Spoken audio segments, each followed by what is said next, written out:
सत्यनारायण व्रत कथा एवं पूजन विधि। श्री सत्यनारायण व्रत पूर्णिमा। श्री सत्यनारायण की पूजा भगवान श्री हरि विष्णु का आशीर्वाद प्राप्त करने के लिए की जाती है। वैसे तो सत्यनारायण भगवान की पूजा कथा हम किसी भी दिन कर सकते हैं, परंतु पूर्णिमा के दिन इसे करना अत्यंत शुभ माना जाता है। पूजा कथा प्रातः काल व संध्या काल दोनों समय की जा सकती है। पूजन विधि। सत्यनारायण भगवान जो भगवान श्री हरि का अत्यंत हितैषी रूप है, उन्हीं की पूजन के लिए हम आपको आज पूजा विधि बता रहे हैं। तो सत्यनारायण भगवान की पूजा करने की संपूर्ण विधि हम आपको बताने जा रहे हैं। सर्वप्रथम एक चौकी ले, उस पर आसन बिछाए सत्यनारायण भगवान की फोटो रखें, कलश स्थापित करें, शुद्ध घी का दीप प्रज्वलित करें, गेहूं के आटे का प्रसाद बनाएं, पंचामृत केले का भोग लगाएं।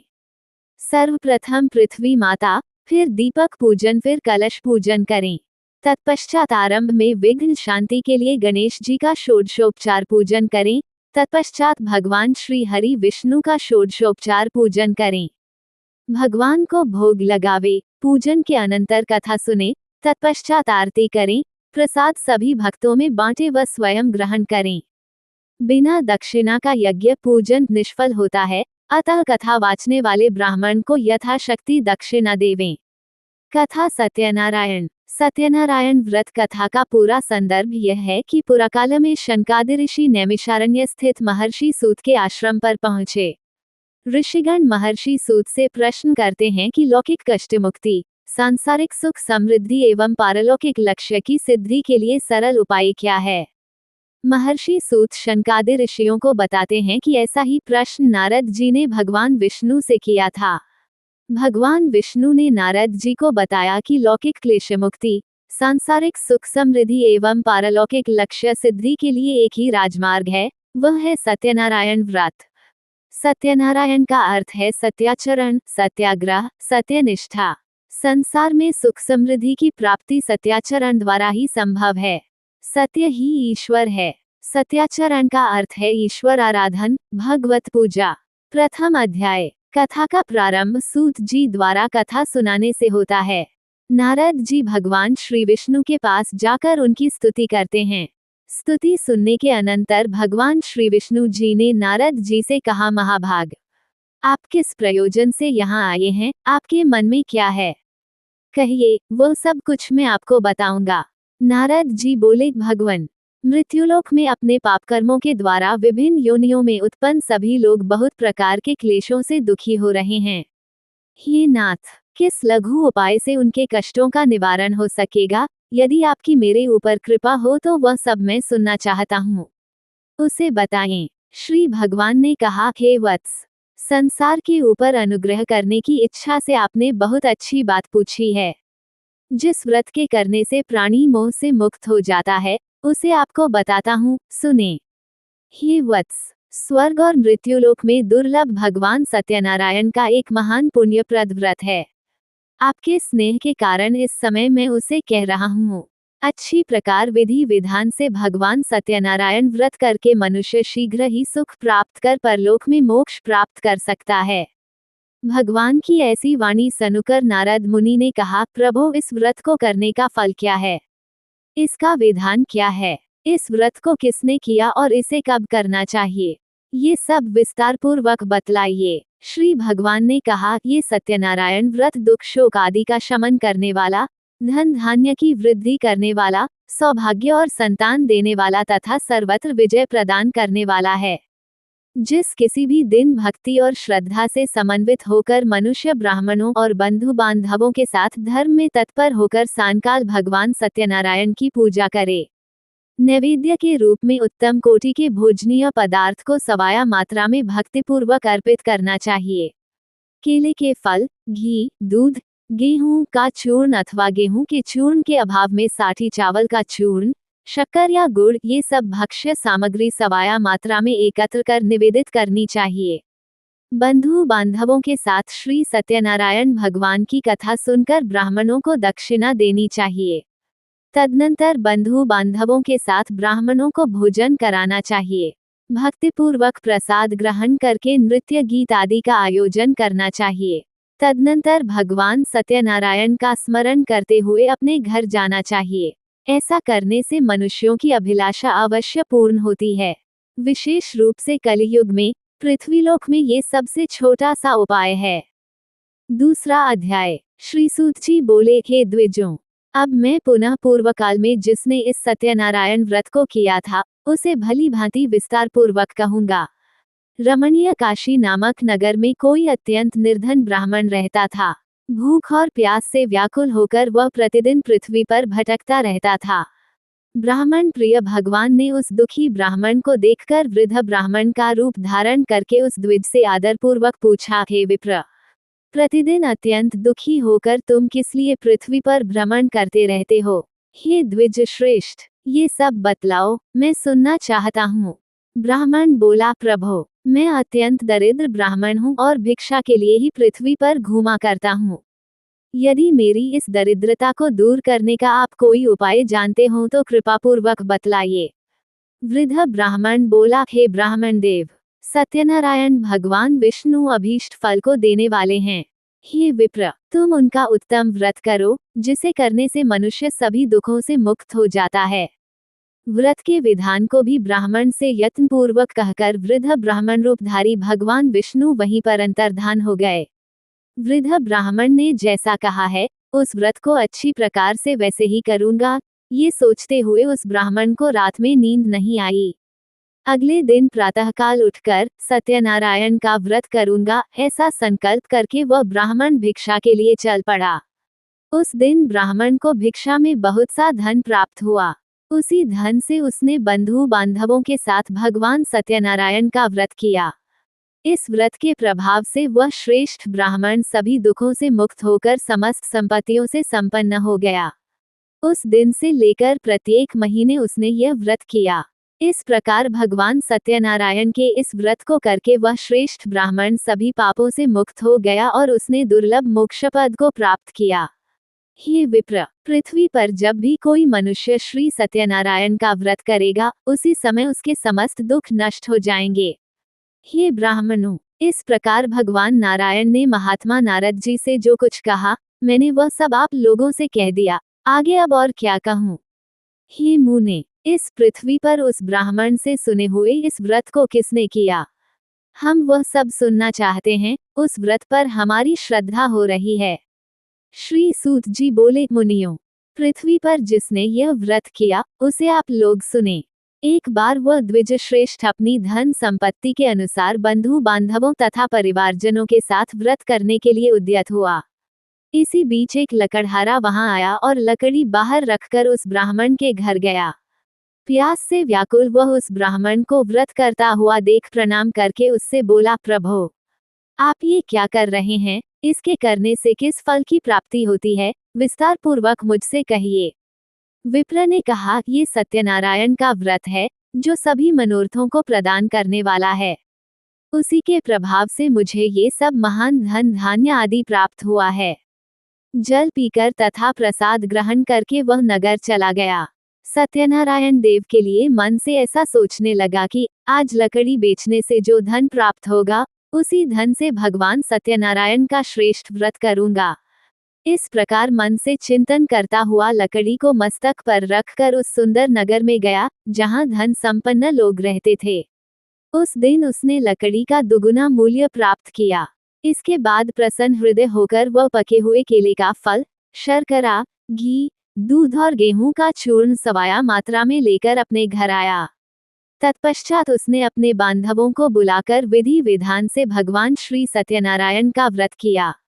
उस व्रत के प्रभाव से वह धन पुत्र से संपन्न हो गया और इस लोक में अनेक सुखों का उपभोग कर अंत में सत्यपुरा अर्थात बैकुंठलोक चला गया।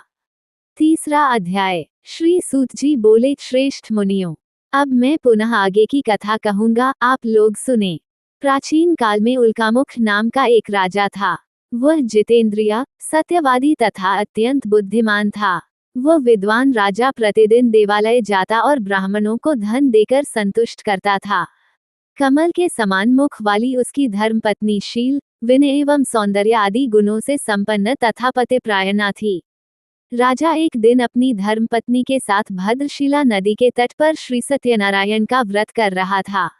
उसी समय व्यापार के लिए अनेक प्रकार की पुष्कर धनराशि से संपन्न एक साधु नाम का बनिया वहां आया। भद्रशिला नदी के तट पर नाव को स्थापित कर वह राजा के समीप गया और राजा को उस व्रत में दीक्षित देखकर विनयपूर्वक पूछने लगा। साधु ने कहा, राजन, आप भक्तियुक्त चित्त से यह क्या कर रहे हैं? कृपया वह सब बताइए, इस समय मैं सुनना चाहता हूँ। राजा बोले, हे साधो, पुत्र आदि की प्राप्ति की कामना से अपने बंधु बांधवों के साथ मैं अतुल तेज संपन्न भगवान विष्णु का व्रत एवं पूजन कर रहा हूँ। राजा की बात सुनकर साधु ने आदरपूर्वक कहा, राजन, इस विषय में आप मुझे सब कुछ विस्तार से बतलाइए। आपके कथनानुसार मैं व्रत एवं पूजन करूंगा। मुझे भी संतति नहीं है, इससे अवश्य ही संतति प्राप्त होगी। ऐसा विचार कर वह व्यापार से निवृत्त हो आनंद पूर्वक अपने घर आया। उसने अपनी भार्या से संतति प्रदान करने वाले इस सत्यव्रत को विस्तार पूर्वक बताया तथा जब मुझे संतति प्राप्त होगी तब मैं इस व्रत को करूंगा। इस प्रकार उस साधु ने अपनी भार्या लीलावती से कहा। एक दिन उसकी लीलावती नाम की सती साध्वी भार्या पति के साथ आनंद चित से ऋतुकालीन धर्माचरण में प्रवृत्त हुई और भगवान श्री सत्यनारायण की कृपा से उसकी वह भार्या गर्भिणी हुई। 10वें महीने में उससे कन्यारत्न की उत्पत्ति हुई और वह शुक्ल पक्ष के चंद्रम की भांति दिन प्रतिदिन बढ़ने लगी। उस कन्या का कलावती ये नाम रखा गया। इसके बाद एक दिन लीलावती ने अपने स्वामी से मधुर वाणी में कहा, आप पूर्व में संकल्पित श्री सत्यनारायण के व्रत को क्यों नहीं कर रहे हैं? साधु बोला, प्रिय, इसके विवाह के समय व्रत करूंगा। इस प्रकार अपनी पत्नी को भली भांति आश्वस्त कर वह व्यापार करने के लिए नगर की ओर चला गया। इधर कन्या कलावती पिता के घर में बढ़ने लगी।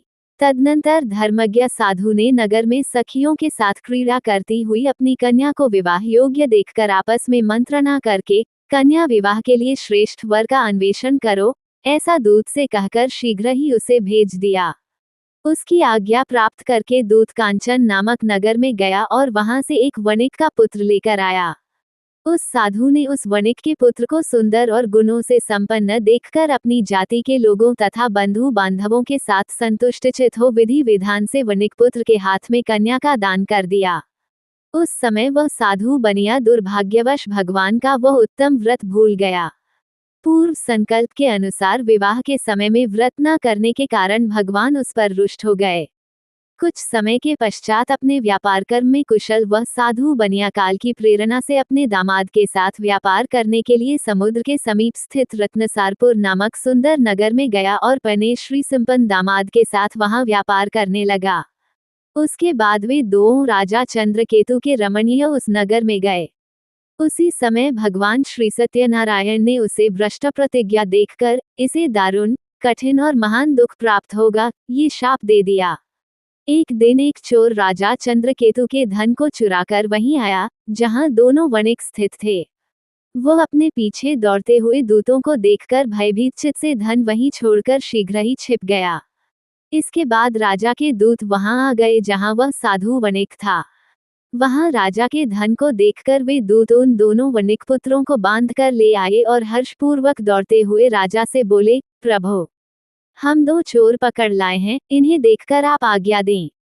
राजा की आज्ञा से दोनों शीघ्र ही दृढ़तापूर्वक बांधकर बिना विचार किए महान कारागार में डाल दिए गए। भगवान सत्यदेव की माया से किसी ने उन दोनों की बात नहीं सुनी और राजा चंद्रकेतु ने उन दोनों का धन भी ले लिया। भगवान के शाप से वणिक के घर में उसकी भार्या भी अत्यंत दुखित हो गई और उनके घर में सारा का सारा जो धन था वह चोर ने चुरा लिया।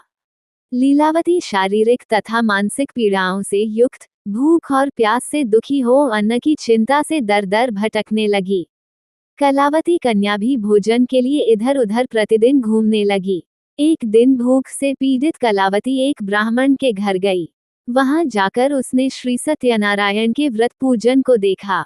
वहां बैठकर उसने कथा सुनी और वरदान मांगा। उसके बाद प्रसाद ग्रहण करके वह कुछ रात होने पर घर गई। माता ने कलावती कन्या से प्रेमपूर्वक पूछा, पुत्री, रात में तू कहाँ रुक गई थी? तुम्हारे मन में क्या है? कलावती कन्या ने तुरंत माता से कहा, माँ, मैंने एक ब्राह्मण के घर में मनोरथ प्रदान करने वाला व्रत देखा है। कन्या की उस बात को सुनकर वह वणिक की भार्या व्रत करने को उद्यत हुई और प्रसन्न मन से उस साध्वी ने बंधु बांधवों के साथ भगवान श्री सत्यनारायण का व्रत किया तथा इस प्रकार प्रार्थना की, भगवान, आप हमारे पति एवं जामाता के अपराध को क्षमा करें। वे दोनों अपने घर शीघ्र आ जाएं। इस व्रत से भगवान सत्यनारायण पुनः संतुष्ट हो गए तथा उन्होंने नृपश्रेष्ठ चंद्रकेतु को स्वप्न दिखाया और स्वप्न में कहा, नृपश्रेष्ठ, प्रातःकाल दोनों वणिकों को छोड़ दो और वह सारा धन भी दे दो जो तुमने उनसे इस समय ले लिया है, अन्यथा राज्य, धन एवं पुत्र सहित तुम्हारा सर्वनाश कर दूंगा। राजा से स्वप्न में ऐसा कहकर भगवान सत्यनारायण अंतर्धान हो गए। इसके बाद प्रातःकाल राजा ने अपने सभासदों के साथ सभा में बैठकर अपना स्वप्न लोगों को बताया और कहा, दोनों बंदी वणिक पुत्रों को शीघ्र ही मुक्त कर दो। राजा की ऐसी बात सुनकर वे राजपुरुष दोनों महाजनों को बंधन मुक्त करके राजा के सामने लाकर विनयपूर्वक बोले, महाराज, बेड़ी बंधन से मुक्त करके दोनों वणिक पुत्र लाए गए हैं। इसके बाद दोनों महाजन नृपश्रेष्ठ चंद्रकेतु को प्रणाम करके अपने पूर्व वृतांत का स्मरण करते हुए भयविह्वल हो गए और कुछ बोल न सके। राजा ने वणिक पुत्रों को देखकर आदरपूर्वक कहा, आप लोगों को प्रारब्धवश यह महान दुख प्राप्त हुआ है, इस समय अब कोई भय नहीं है। ऐसा कहकर उनकी बेड़ी खुलवाकर क्षौकम आदि कराया। राजा ने वस्त्र अलंकार देकर उन दोनों वणिक पुत्रों को संतुष्ट किया तथा सामने बुलाकर वाणी द्वारा अत्यधिक आनंदित किया। पहले जो धन लिया था उसे दूना करके दिया। उसके बाद राजा ने पुनः उनसे कहा, साधो, अब आप अपने घर को जाएं। राजा को प्रणाम करके, आपकी कृपा से हम जा रहे हैं, ऐसा कहकर उन दोनों महावैश्यों ने अपने घर की ओर प्रस्थान किया। चौथा अध्याय। श्री सूत जी बोले, साधु बनिया मंगलाचरण कर और ब्राह्मणों को धन देकर अपने नगर के लिए चल पड़ा। साधु के कुछ दूर जाने पर भगवान सत्यनारायण की उसकी सत्यता की परीक्षा के विषय में जिज्ञासा हुई। साधो, तुम्हारी नाव में क्या भरा है? तब धन के मद में चूर दोनों महाजनों ने अवहेलनापूर्वक हंसते हुए कहा, दंडिन, क्यों पूछ रहे हो? क्या कुछ द्रव्य लेने की इच्छा है? हमारी नाव में तो लता और पत्ते आदि भरे हैं। ऐसी निष्ठुर वाणी सुनकर तुम्हारी बात सच हो जाए, ऐसा कहकर दंडी सन्यासी को रूप धारण किए हुए भगवान कुछ दूर जाकर समुद्र के समीप बैठ गए। दंडी के चले जाने पर नित्य क्रिया करने के पश्चात उतराई हुई अर्थात जल में ऊपर की ओर उठी हुई नौक को देखकर साधु अत्यंत आश्चर्य में पड़ गया और नाव में लता और पत्ते आदि देखकर मूर्छित हो पृथ्वी पर गिर पड़ा। सचेत होने पर वणिक पुत्र चिंतित हो गया। तब उसके दामाद ने इस प्रकार कहा, आप शोक क्यों करते हैं? दंडी ने शाप दे दिया है, इस स्थिति में वे ही चाहे तो सब कुछ कर सकते हैं, इसमें संशय नहीं। अतः उन्हीं की शरण में हम चलें, वही मन की इच्छा पूर्ण होगी। दामाद की बात सुनकर वह साधु बनिया उनके पास गया और वहां दंडी को देखकर उसने भक्तिपूर्वक उन्हें प्रणाम किया तथा आदरपूर्वक कहने लगा, आपके सम्मुख मैंने जो कुछ कहा है, असत्य भाषण रूप अपराध किया है, आप मेरे उस अपराध को क्षमा करें। ऐसा कहकर बारंबार प्रणाम करके वह महान शोक से आकुल हो गया। दंडी ने उसे रोता हुआ देखकर कहा, हे मूर्ख, रो मत, मेरी बात सुनो। मेरी पूजा से उदासीन होने के कारण तथा मेरी आज्ञा से ही तुमने बारंबार दुख प्राप्त किया है। भगवान की ऐसी वाणी सुनकर वह उनकी स्तुति करने लगा। साधु ने कहा, हे प्रभो, यह आश्चर्य की बात है कि आपकी माया से मोहित होने के कारण ब्रह्मा आदि देवता भी आपके गुणों और रूपों को यथावत रूप से नहीं जान पाते, फिर मैं मूर्ख आपकी माया से मोहित होने के कारण कैसे जान सकता हूँ? आप प्रसन्न हो, मैं अपनी धन संपत्ति के अनुसार आपकी पूजा करूंगा। मैं आपकी शरण में आया हूँ। मेरा जो नौक में स्थित पुराई धन था, उसकी तथा मेरी रक्षा करें। उस बनिया की भक्तियुक्त वाणी सुनकर भगवान जनार्दन संतुष्ट हो गए। भगवान हरि उसे अभीष्ट वर प्रदान करके वहीं अंतर्धान हो गए। उसके बाद वह साधु अपनी नौक में चढ़ा और उसे धन धान्य से परिपूर्ण देखकर, भगवान सत्यदेव की कृपा से हमारा मनोरथ सफल हो गया, ऐसा कहकर स्वजनों के साथ उसने भगवान की विधिवत पूजा की। भगवान श्री सत्यनारायण की कृपा से वह आनंद से परिपूर्ण हो गया और नाव को प्रयत्नपूर्वक संभालकर उसने अपने देश के लिए प्रस्थान किया। साधु बनिया ने अपने दामाद से कहा, वह देखो मेरी रत्नपुरी नगरी दिखाई दे रही है। इसके बाद उसने अपने धन के रक्षक दूत को अपने आगमन का समाचार देने के लिए अपनी नगरी में भेजा। उसके बाद उस दूत ने नगर में जाकर साधु की भार्या को देख हाथ जोड़कर प्रणाम किया तथा उसके लिए अभीष्ट बात कही। सेठ जी अपने दामाद तथा बंधुवर्गों के साथ बहुत सारे धन धान्य से संपन्न होकर नगर के निकट पधार गए हैं। दूत के मुख से यह बात सुनकर वह महान आनंद से विह्वल हो गई और उस साध्वी ने श्री सत्यनारायण की पूजा करके अपनी पुत्री से कहा, मैं साधु के दर्शन के लिए जा रही हूँ, तुम शीघ्र आओ। माता का ऐसा वचन सुनकर व्रत को समाप्त करके प्रसाद का परित्याग कर वो कलावती भी अपने पति का दर्शन करने के लिए चल पड़ी। इससे भगवान सत्यनारायण रुष्ट हो गए और उन्होंने उसके पति को तथा नौक को धन के साथ हरण करके जल में डुबो दिया। इसके बाद कलावती कन्या अपने पति को न देख महान शोक से रुदन करती हुई पृथ्वी पर गिर पड़ी। नाव का अदर्शन तथा कन्या को अत्यंत दुखी देख भयभीत मन से साधु बनिया से सोचा, यह क्या आश्चर्य हो गया। नाव का संचालन करने वाले भी सभी चिंतित हो गए। तदनंतर वह लीलावती भी कन्या को देखकर विह्वल हो गई और अत्यंत दुख से विलाप करती हुई अपने पति से इस प्रकार बोली, अभी अभी नौक के साथ वह कैसे अलक्षित हो गया, न जाने किस देवता की उपेक्षा से वह नौक हरण कर ली गई, अथवा श्री सत्यनारायण का महात्म्य कौन जान सकता है। ऐसा कहकर वह स्वजनों के साथ विलाप करने लगी और कलावती कन्या को गोद में लेकर रोने लगी। कलावती कन्या भी अपने पति के नष्ट हो जाने पर दुखी हो गई और पति की पादुका लेकर उनका अनुगमन करने के लिए उसने मन में निश्चय किया। कन्या के इस प्रकार के आचरण को देख भार्या सहित वह धर्मज्ञ साधु बनिया अत्यंत शोक संतप्त हो गया और सोचने लगा, यह तो भगवान सत्यनारायण ने यह अपहरण किया है, अथवा हम सभी भगवान सत्यदेव की माया से मोहित हो गए हैं। अपनी धन शक्ति के अनुसार मैं भगवान श्री सत्यनारायण की पूजा करूंगा। सभी को बुलाकर इस प्रकार कहकर उसने अपने मन की इच्छा प्रकट की और बारंबार भगवान सत्यदेव को दंडवत प्रणाम किया। इससे दीनों के परिपालक भगवान सत्यदेव प्रसन्न हो गए। भक्तवत्सल भगवान ने कृपापूर्वक कहा, तुम्हारी कन्या प्रसाद छोड़कर अपने पति को देखने चली आई है, निश्चय ही इसी कारण उसका पति अदृश्य हो गया है। यदि घर जाकर प्रसाद ग्रहण करके वह पुनः आए तो हे साधु बनिया तुम्हारी पुत्री पति को प्राप्त करेगी, इसमें संशय नहीं। कन्या कलावती भी आकाशमंडल से ऐसी वाणी सुनकर शीघ्र ही घर गई और उसने प्रसाद ग्रहण किया। पुनः आकर स्वजनों तथा अपने पति को देखा। तब कलावती कन्या ने अपने पिता से कहा, अब तो घर चलें, विलंब क्यों कर रहे हैं। कन्या की वह बात सुनकर वणिकपुत्र संतुष्ट हो गया और विधि विधान से भगवान सत्यनारायण का पूजन करके धन तथा बंधु बांधवों के साथ अपने घर गया। तदनंतर पूर्णिमा तथा संक्रांति पर्वों पर भगवान सत्यनारायण का पूजन करते हुए इस लोक में सुख भोगकर अंत में वह सत्यपुरा बैकुंठ लोक में चला गया। 5वां अध्याय। श्री सूत जी बोले, श्रेष्ठ मुनियों, अब इसके बाद मैं दूसरी कथा कहूंगा, आप लोग सुने। अपनी प्रजा का पालन करने में तत्पर तुंगध्वज नामक एक राजा था। उसने सत्यदेव के प्रसाद का परित्याग करके दुख प्राप्त किया।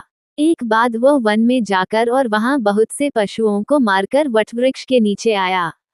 वहां उसने देखा कि गोपगण बंधु बांधवों के साथ संतुष्ट होकर भक्तिपूर्वक भगवान सत्यदेव की पूजा कर रहे हैं। राजा ये देखकर भी अहंकारवश न तो वहां गया और न उसे भगवान सत्यनारायण को प्रणाम ही किया।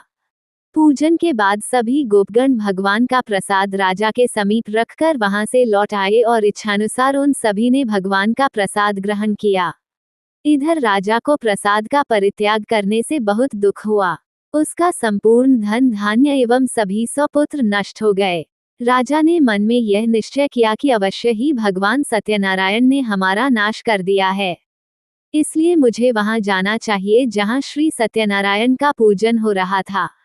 ऐसा मन में निश्चय करके वह राजा गोपगणों के समीप गया और उसने गोपगणों के साथ भक्ति श्रद्धा से युक्त होकर विधिपूर्वक भगवान सत्यदेव की पूजा की।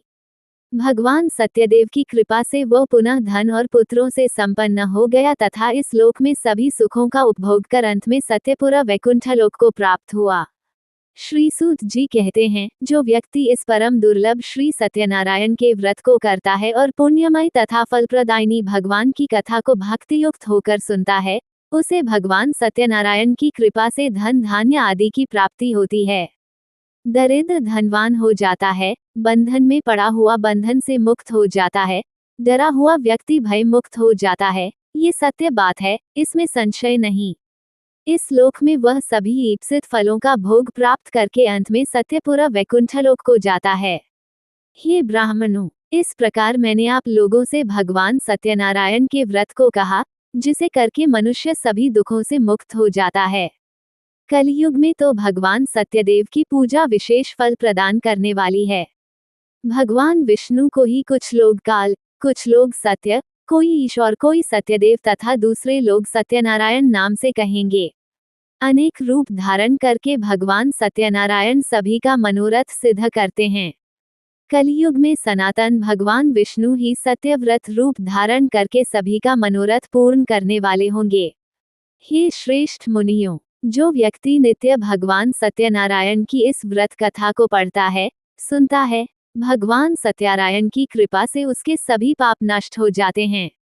हे मुनीश्वरों, पूर्वकाल में जिन लोगों ने भगवान सत्यनारायण का व्रत किया था, उसके अगले जन्म का वृतांत कहता हूँ, आप लोग सुने। महान प्रज्ञासंपन्न शतानंद नाम के ब्राह्मण सत्यनारायण व्रत करने के प्रभाव से दूसरे जन्म में सुदामा नामक ब्राह्मण हुए और उस जन्म में भगवान श्री कृष्ण का ध्यान करके उन्होंने मोक्ष प्राप्त किया। लकड़हारा भिल्ला गुहों का राजा हुआ और अगले जन्म में उसने भगवान श्रीराम की सेवा करके मोक्ष प्राप्त किया। महाराज उल्कामुख दूसरे जन्म में राजा दशरथ हुए, जिन्होंने श्री रघुनाथ जी की पूजा करके अंत में वैकुंठ प्राप्त किया। इसी प्रकार धार्मिक और सत्यव्रती साधु पिछले जन्म के सत्यव्रत के प्रभाव से दूसरे जन्म में मोरध्वज नामक राजा हुआ। उसने आरे से चीरकर अपने पुत्र की आधी देह भगवान विष्णु को अर्पित कर मोक्ष प्राप्त किया। महाराजा तुंगध्वज जन्मांतर में स्वयंभू मनु हुए और भगवत संबंधी संपूर्ण कार्यों का अनुष्ठान करके वैकुंठलोक को प्राप्त हुए। जो गोपगण थे, वे सब जन्मांतर में व्रजमंडल में निवास करने वाले गोप हुए और सभी राक्षसों का संहार करके उन्होंने भी भगवान का शाश्वत धाम गोलोक प्राप्त किया। इस प्रकार श्री स्कंद पुराण के अंतर्गत ऋवाखंड में श्री सत्यनारायण व्रत कथा का ये 5वां अध्याय पूर्ण हुआ। श्री सत्यनारायण जी की आरती। जय लक्ष्मी रमना स्वामी, जय लक्ष्मी रमना। सत्यनारायण स्वामी, जन पातक हरना। जय लक्ष्मी रमना स्वामी, जय लक्ष्मी रमना। रत्न जड़ित सिंहासन, अद्भुत छवि राजे। नारद करत निराजन, घंटा वन बाजे। जय लक्ष्मी रमना स्वामी, जय लक्ष्मी रमना। प्रकट भय कलिकारण, द्विज को दरस दियो। बूढ़ों ब्राह्मण बनकर कंचन महल कियो। जय लक्ष्मी रमना स्वामी, जय लक्ष्मी रमना। दुर्बल भील कठारो, जिन पर कृपा करी। चंद्रचूड़ एक राजा, तिनकी विपत्ति हरी। जय लक्ष्मी रमना स्वामी, जय लक्ष्मी रमना। वैश्य मनोरथ पायो, श्रद्धा तज दीन्ही। सो फल भोग्यो प्रभुजी, फिर स्तुति किन्ही। जय लक्ष्मी रमना स्वामी, जय लक्ष्मी रमना। भाव भक्ति के कारण छिन छिन रूपियो। श्रद्धा धारण किन्ही, तिनको काज सरो। जय लक्ष्मी रमना स्वामी, जय लक्ष्मी रमना। ग्वाल बाल संग राजा, बन में भक्ति करी। मनवांछित फल दीन हो, दीन दयालु हरि। जय लक्ष्मी रमना स्वामी, जय लक्ष्मी रमना। चढ़त प्रसाद सवायो, कदली फल मेवा। धूप दीप तुलसी से, राजी सत्य देवा। जय लक्ष्मी रमना स्वामी, जय लक्ष्मी रमना। सत्यनारायण जी की आरती जो कोई नर गावे, ऋषि सिद्ध सुख संपत्ति सहज रूप पावे। जय लक्ष्मी रमना स्वामी, जय लक्ष्मी रमना।